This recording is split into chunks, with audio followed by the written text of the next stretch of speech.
एक बात को जरूर समझ लीजिए कि घर में सबसे इम्पोर्टेंट जगह जो होती है वो बैठक होती है, जहाँ पर बाहर के लोग आते हैं या हमारे जो विजिटर्स होते हैं वो आके बैठते हैं। ज़्यादातर ये जो बैठक है ये नॉर्थ वेस्ट जोन में बनाई जाती है। मैं इंग्लिश वर्ड इसलिए यूज़ कर रहा हूँ डायरेक्शंस के लिए कि सबको समझ में आ जाए।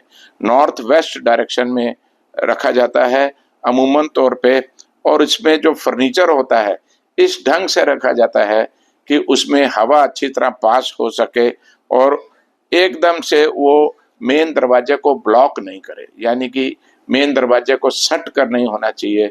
जैसे कोई बड़ा कबाट हो एकदम मेन दरवाजे के सामने हम रख देंगे तो दरवाजे से आने वाली पॉजिटिव एनर्जी को रोक देता है। इसलिए दरवाजे से कम 3, 3.5, 4 फुट की दूरी से ही कुछ हमको फर्नीचर रखना चाहिए। आप इस बात को जानेंगे कि जो मकान का ईशान्य कोण होता है ये बहुत ही इंपॉर्टेंट जगह है घर के अंदर, और इसको हमने फजूल का सामान रखने के लिए या अस्त व्यस्त सामान रखने के लिए या इसमें सामान का झुंड नहीं रखना चाहिए। ये बहुत साफ सुथरा होना चाहिए।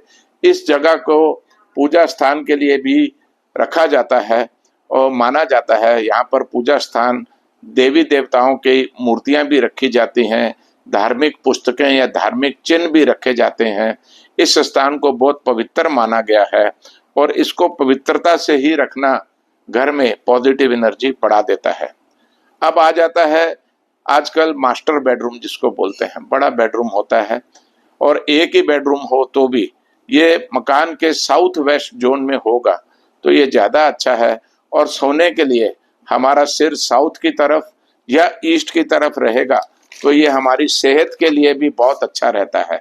आप ये जानिए कि साउथ वेस्ट जोन जो होता है ये घर के या किसी भी स्ट्रक्चर का सबसे भारी जोन होता है।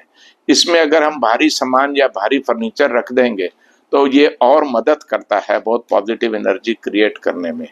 अब आ जाए हम पूजा स्थान पे, तो पूजा स्थान में ऐसा किया जाता है कि मूर्तियां इस ढंग से रखी जाती हैं कि वो ईस्ट की तरफ उनका फेसिंग हो, और जो प्रेयर करने वाला बंदा होता है जिसने प्रेयर्स करनी है वो नॉर्थ या ईस्ट फेसिंग खड़ा रह के प्रेयर्स करता है। इससे प्रेयर्स में बहुत ताकत आ जाती है, पॉजिटिव एनर्जी आ जाती है और हमें बहुत शक्ति मिलती है।